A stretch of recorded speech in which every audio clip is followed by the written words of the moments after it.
What's going on, ladies and gentlemen? It's your boy RL Knuckles. Oops, sorry about that video that's being played in the background. I gotta pause that. They're just doing the NFC East grades, but I don't already know what they are. But basically, yeah, this video is the prediction of the NFC East. Now, I thought they were gonna get the whole Ezekiel Elliott suspension thing worked out, but it keeps getting pushed back, keeps getting pushed back. So I'm just gonna do this. Just gonna have to do this video because I thought it was going to get done by yesterday, and I wanted to have all my predictions done by today because tomorrow the official season starts, and I actually wanted to get my week one predictions probably later today or later tonight. So right now we're gonna go with the NFC East predictions, and I just hope that everything gets worked out with Zeke. I believe that he didn't do it with there wasn't really any evidence to say that he was guilty, but he actually is playing week one against the Giants, but the suspension is still lingering, so we don't know what's going to happen. Now, I said the AFC West, pardon me, it's the toughest division in football, but I believe the NFC East is another tough division, but I believe that's probably the most fun to watch because you got three young quarterbacks, a veteran quarterback. Like 2015, it was the worst division in football with Redskins winning with a record of 9-7. Now last year, they're turning to be very competitive, and we definitely see the future growing. And here's the other thing about it is that we've seen these rivalries between the Eagles, Cowboys, Giants, and the Redskins. The rivalry was intense, but after looking at how it was last year, it kind of brought like the old classic rivalry back in a way, like with Dak Prescott and Carson Wentz. Shoot, you think Eagles and Cowboys fans hate each other before? It's definitely going to get even more intense now when we have two young quarterbacks. And then you have the Giants, who beat the Cowboys twice last season with their great defense. They have the Cowboys number. And then you have Josh Norman, Odell Beckham from the Washington and the Reds and the Giants. Like, it's so much to take in. Like, every team, I feel so the rivalry has just, has increased. Now, granted, I'm not sure what to say about the Redskins in the future because I truly believe it's going to be Kirk Cousins' last year here in the NFL. Well, not NFL, with the Washington Redskins. So I don't know how he's gonna perform. I just don't know how he's gonna be there next year after with how Washington's treating him and whatnot. So I mean, I feel as though Washington might take some steps back after this season, but I'll be pretty shocked if Kirk Cousins does stay. I see him going to San Francisco next year of how they've been treating him. But hey, let's get right down to it. Now, I'm gonna start with the Washington Redskins. I feel as though this is probably like the lowest expectation team because of how the management's treating Kirk Cousins. Then you have Pierre Garcon and Deshaun Jackson gone, like his two best receivers. And the secondary was only the best guy was Josh Norman, but you need more than just one guy to be great. So I just don't know what they're gonna do. I mean, you still have Kirk Cousins, who in my opinion, he's the best quarterback in the NFC East. His accuracy is good. He passed for almost 5,000 yards. Like he's very, very good. But when it comes down to the big moments, he just hasn't delivered. But I truly believe he is the best quarterback in this division. People might not believe it. People want to say Dak Prescott, which he had a tremendous, great season. But I want to see it like time and time again. I can't be okay. That's good after one season. You know what I mean? And and Kirk Cousins proved me wrong last year. I didn't think that they were going to be good because they beat teams in 2015 with like losing records. But he did pretty well. He did pretty good last year. He just couldn't close the deal to get into the playoffs. Now, in the draft, I like what they did. They built out that defensive line because I feel as though the Redskins have, probably the best linebacker core in the division. I feel as though, and now their line got getting a defensive end, Jonathan Allen from Alabama, and then you got Ryan Anderson, an outside linebacker from Alabama. So I feel as though those two guys are going to be starting, and then you have them next to Ryan Kerrigan to help out their defense. I believe they do a 3-4 defense, And from what I heard, they have a really good defensive line coach. So they're definitely trying to improve their defense because honestly, you look at the teams besides Dallas, they're trying to beef with their defense to take out Dallas's offense because Dallas's best part is their offense, pretty much. But back to the Washington Redskins. Now, with all that said, with them getting Terrell Pryor, that's good. Well, I mean, Jordan Reed, he can't stay healthy. Who I think is one of the top tight ends in the field when healthy. Like, no disrespect to Jason Witten, when he's definitely he's no doubt Hall of Famer, but he's not great as he once was. He still is good, but in the NFC East right now, I feel as though Jordan Reed is the best tight end. Hopefully, Zach Ertz can compete right there. Then you have Evan Ingram, first round draft pick for the Giants this past draft. He can turn out to be something special, but I feel that Jordan Reed is the best tight end in the division. Like, no disrespect to Jason Witten. I mean, he's just not as great as he once was, but he's still a really, really good player. Now, with all that said and done, I feel as though, like, everybody in the NFC East has a tough schedule. Let's be clear about that. The matter if you came in first, second, third, or fourth, they have a tough schedule. And so, the Redskins, they have lots of prime time games. Before, they didn't really have a whole lot. I mean, third game of the season, they're against the Raiders. Oh, I called them the Redskins. I said I wasn't going to call them that. I'm terribly sorry. I'm calling them the Skins. The Skins face the Raiders Sunday Night Football. Then the next game after that, Monday Night Football in Kansas City. Then maybe 2 weeks after that, they face the Eagles Monday Night Football.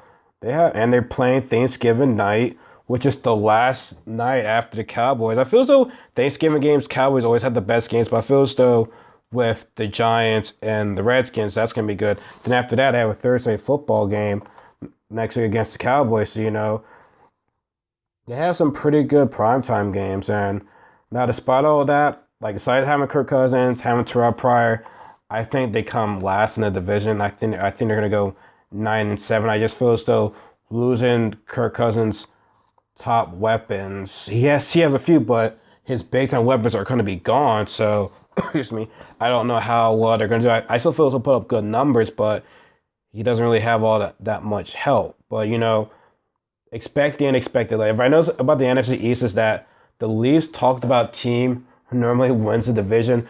I believe let's start this in.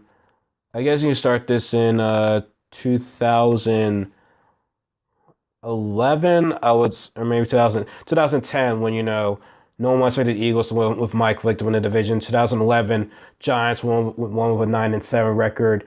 They won the Super Bowl. People thought the Eagles were going to win it because after what they did. Vince Young called them the Dream Team, which that turned out to be a disaster. 2012, the Washington Redskins won with rookie quarterback Robert Griffin III. 2013, the Eagles won the division with new coach Chip Kelly. No one thought they would probably win. 2014, Cowboys, had a great offensive line, and they won the division. 2015, the Redskins won the division with Kirk Cousins. No one expected that to happen. 2016, nobody expected Dak Prescott to win that division. No one expected that two rookies, rookie quarterback, rookie running back to win the division, because as soon as I saw Tony Romo going down, I'm like, okay, it's going to come down between the Redskins and the Giants, and nope, the Cowboys had a great season, so they took the league by storm, and who knows, maybe the Redskins might win the division because they're like the least talked about team in the division. And you always have to expect the unexpected with the NFCs, and we've seen that time and time again. But I have them going with 9-7. They have a very tough schedule. Like, here's how their schedule is kind of weird if you look at it until maybe the last two towards the end. It's home and away, then home and away, home and away, home and away, bye week, home and away, home and away, home and away. Home, away, then 2 home games and away. Like, their schedule, it's just, I don't like how it's placed. It's just until November, it's like they have a home and away. They play home, then go away. It's like it's weird how they plan it out like that. Like, definitely weird. And 2 away games, but I mean, I think it would have been better if they possibly last game would be home, but yeah, sucks for them. But like I said, I have them going 9-7. Now next, I have the Dallas Cowboys, who are possibly the prime favorites to win the division, as they should. Dak Prescott had a great year last year, like the best rookie ever. I believe he deserved Rookie of the Year. I mean, despite Zeke Elliott, I really believe that Dak Prescott deserved Rookie of the Year. And by all means, I'm not, I don't want to take any shots at him or anything like that. So, I mean, as an Eagles fan, it sucks to see that happen. But, he truly deserved it. Now, so he gets playing week 1, which is definitely good for Dak. But he's going to have a burden under his shoulder because, with Zeke getting that suspension, we now get to see, what can Dak Prescott really do. But in the end, but last year he kind of did show that because the first game of the year they went up against the Giants. Zeke didn't have a good game. The first 2 games, Zeke didn't have a good game, but Dak still kept them in that game. That Vikings game, Zeke did not have a good game, but Dak, still, got his team together to win that. Oh my God, a phone. He still got together to win that game. Now, one game that you can say that he needed Zeke in possibly the first half was that Packers game. That in the playoffs. That show you that for first half, I don't know why Jesse Garrett didn't run the ball. He had Dak Prescott throw the ball a lot. And, the Packers were destroying them. Then in the second half, they gave the ball to Zeke. So it's like Kyrie and LeBron. Dak and Zeke, they need each other to do well in the NFL. If both of them don't do well, it's tough for them. I mean, there were games when Zeke, did better than Zach. Dak did better than Zeke. But in the end, both of these guys need each other. Now, people want to say, is Dak going to have that sophomore slump? I don't think so because he has great receivers. He's got the best offensive line in football. So it's hard for me to see him going. It's hard for me to, hard for me to see him having a sophomore slump. Now, they do have a tough schedule. Now, we don't know what this Zeke suspension is going to do. I feel as though the Zeke suspension is going to hurt. It's going to hurt Dak a little bit. It changes the whole, outcome of the NFC East. But out of the NFC East, they have the toughest schedule. They have a first place schedule. Varric said the NFC East is facing the AFC West and the NFC West. So that already adds a whole lot of tough competition. And then you're going to be facing the Packers and the Falcons. Now, we don't know we don't know what's going to happen with Zeke. He is playing that first game.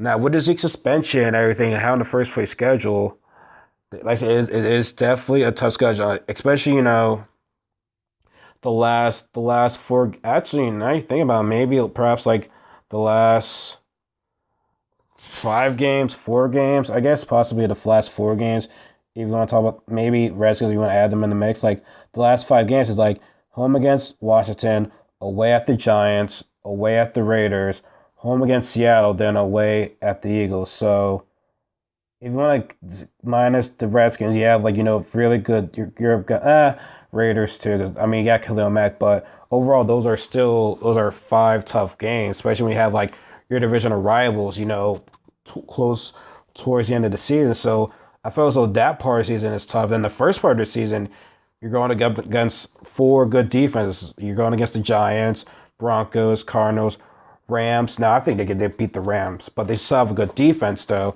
Then you have the Packers, the 49ers. I mean, it's definitely going to be a tough year for them. But if it's one thing you don't want to do is, disbelieve in Dak Prescott, because he definitely, proved a lot of doubters wrong.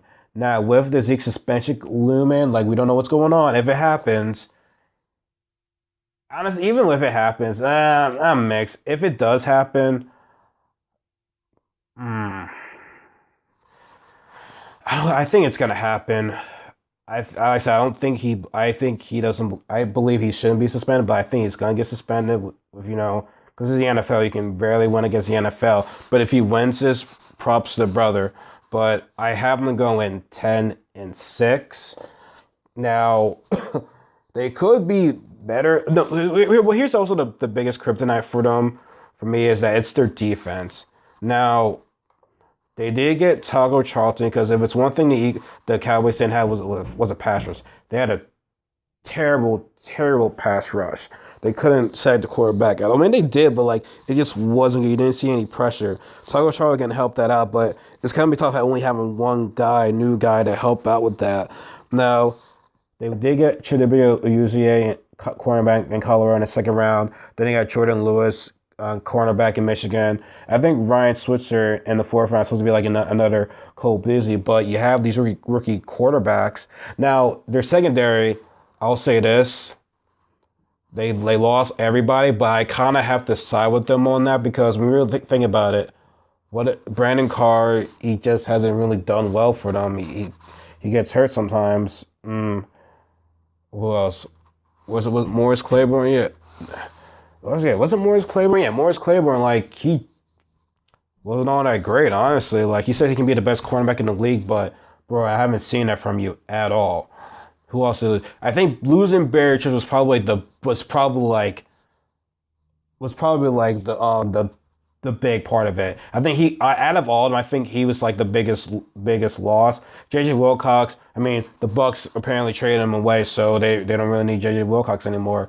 So now you're gonna have like these young corners going up against these veteran receivers. Now I get that they're starting young with their cornerback crew. I understand that. Like, I'm on their side with that, so they want to give them to grow. But that first game against the Giants, now we don't know if Odo is playing or not, but if he is, you expect, like Orlando Scandrick, he's a very good corner, but like he's like not like a Pro Bowl corner, at least not like a Richard Sherman and stuff like that. You got Nolan Carroll as an Eagles fan. Hey, go ahead and have him. I mean, I don't really care for him. Like, he hasn't really done anything. Yeah, so you have Orlando playing the slot. You have Byron Jones is playing safety. I think his name is Heath Evans or whatever his name. Yeah, Heath Evans. I believe his name is Heath Evans. Let me check. I believe it's Heath Evans. He's going to be playing safety. Then you have Nolan Carroll because he's a veteran. He's going to be your other corner. Who's going to be the other cornerback though? Like, is it going to be Anthony Brown? Is it going to be one of the rookie cornerbacks? I don't know. Why did I say Heath Evans, man? Heath Evans is the fullback. I don't even know why. I forgot his name. I really forgot his name. Crap. I really forgot his name. Like, it was that. I forgot his name. I need to look for that. God dang it. He had a pretty decent game against the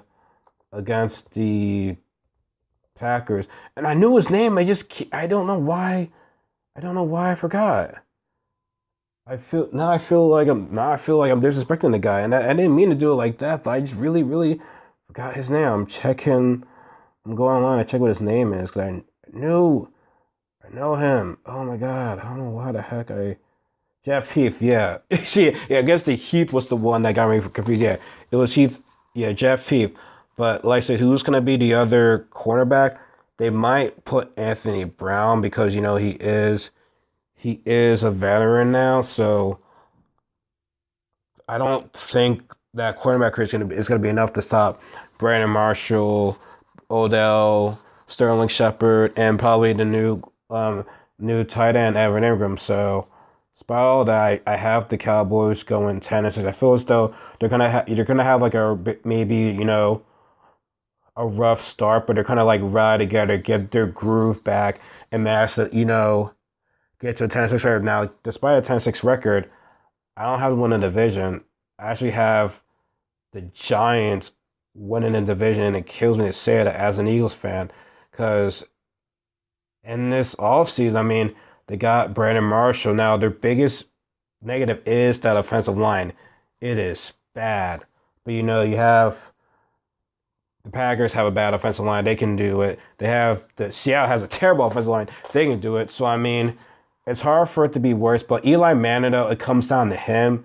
And I can't believe I'm saying this, but I think we're going to see a pretty decent Eli this year. Now, he is the most randomest quarterback in all of football. We don't know what we're going to get from him, but it's rare to have them have 2 bad years. So it's like, has he had 2 bad years? No. 2013 was a bad year. 2014 was a bad year. 2015 was a good year for him, but I think this year he just does well. And that defense, man, they're only going to get better, and they're only going to get better next year. Now, I will say this: I have them winning the division at 11-5.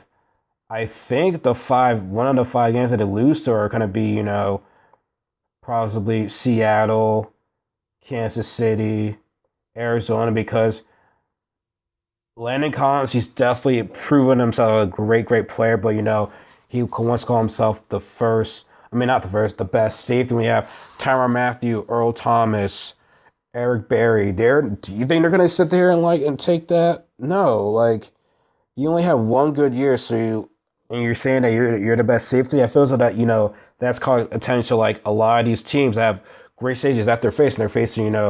They're facing a lot of good defense. They're facing the Broncos, facing the Seahawks, facing Eagles, facing the Cardinals. So, I feel as though they will probably lose to some of the teams that they think they have a great defense. So, in other words, I believe that they'll lose to the Broncos. I think they'll lose to the Seahawks.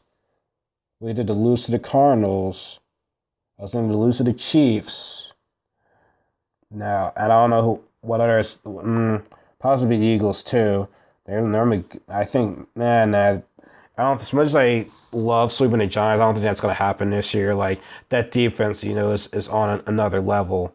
But like I say, this could change, but I feel as though they're going to win a division with 11-5 record.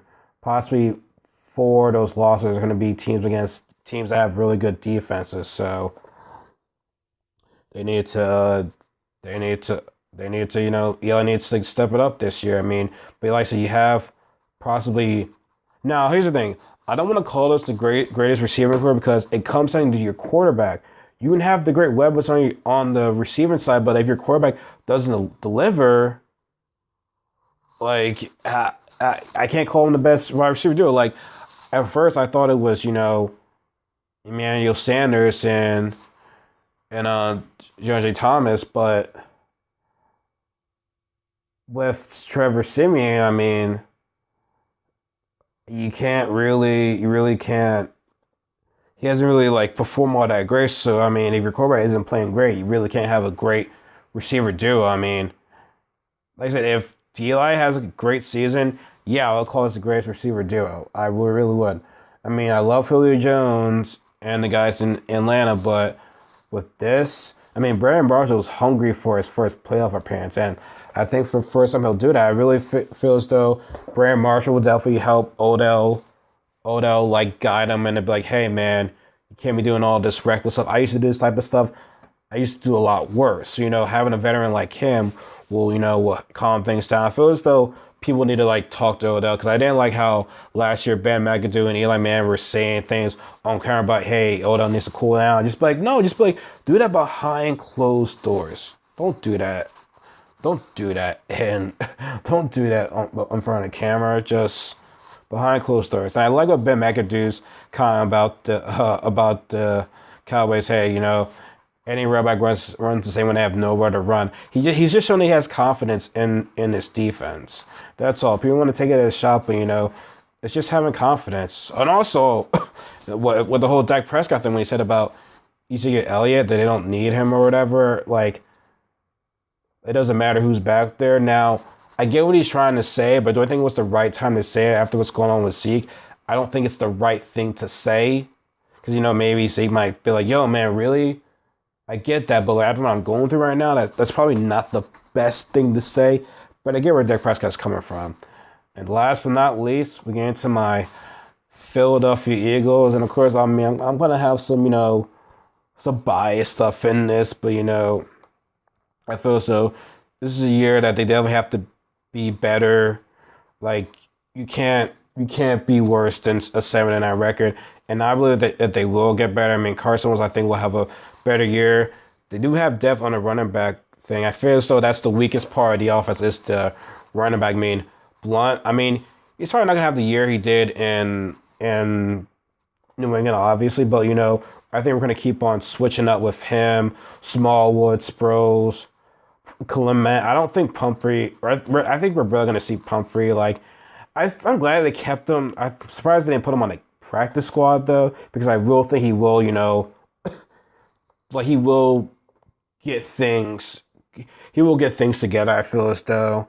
So I'm glad I still kept him.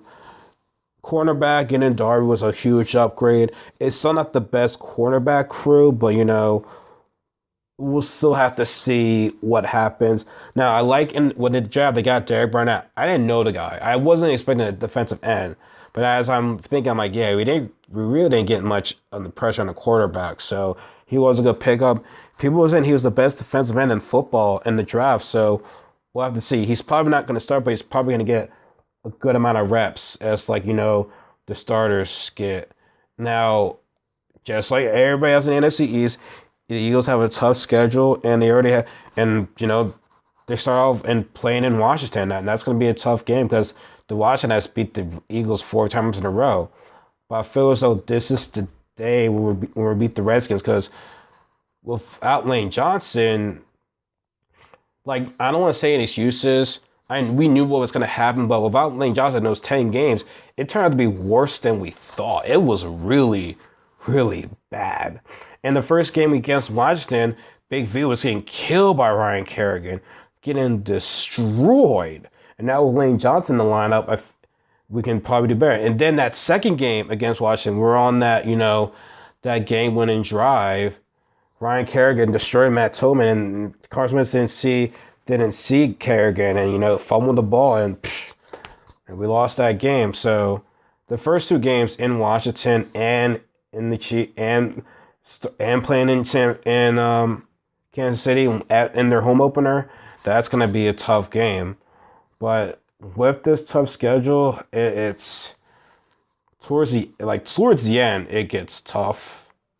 Like talk about like the 5 games. I mean, in Seattle, in Los Angeles against that defense, in Giants, like 3 away games right there, 3 away games. Then you have a home game against the Raiders. It's going to be a tough game, and the Cowboys are going to be a tough game. So like no one in the NFC East has it easy. Like it's all tough. I mean, from what I heard, the Giants are going to be facing a couple of teams coming off their bye week. Redskins, it's always a home and away game.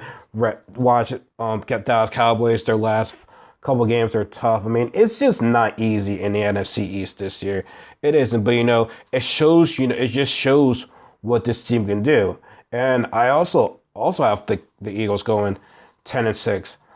I feel as though that the Eagles and the Cowboys, excuse me, are going to be fighting for that wild card spot. It's gonna be tough. I don't. It's gonna be tough. All right. So in the NFC East, I have not East, NFC as a whole. I have the Seattle being great, being number 1 at 13-3. Packers going 12-4. And I have the Panthers winning their division, and I have the Giants winning their division. Now it comes down to those 2 wild card spots. Either I think it's going to come down between the Eagles, Cardinals, and the Cowboys. Getting like 2 out of those 3 teams, I think are going to make the wild card. It's just. I'm kind of putting my bias there, and I'm going to put the Eagles as the wild card. I really, really am. I just feel as though that with, with the Zeke suspension thing, it's probably going to hurt the Cowboys. If Zeke didn't get suspended, I would have the Cowboys in a wild card, but losing Zeke, like I said, he could not be suspended, but with everything's going on, I'd be surprised if he doesn't get suspended. But I'll be happy for him, though. But with all that said, I feel as though that it's gonna be like I said, Seattle number 1, Green Bay number 2, Giants number 3, Panthers number 4. So basically Seattle and Green Bay get their bye, and so for the wild card you have the Cardinals, then the Eagles. I did say the Vikings would, but I'm just I might have to piggyback on it. I'm just not sure if they have enough on offense. They have a good running game, but like passing game, I really do not know. I really don't know, but this could change. Like this is the prediction. As the season goes on, you start seeing different teams. Like you be like, oh wow, this isn't the team that we thought it was gonna be. So, anyways, let me know what you're saying in the comment section below. Give me a thumbs up if you like this video, and probably Giants fans, Cowboys fans, and Redskins are probably gonna kill me for this, but it is what it is. It's just my prediction. Like I said, when I'm wrong, I'm wrong. I'll be happy to admit that. So. I'll be doing a week one prediction pretty soon, probably later today, as I record for my Eagles and Redskins preview. So, all right, it's your boy Aaron Knuckles signing off. Have a nice day and take care. See you guys next time.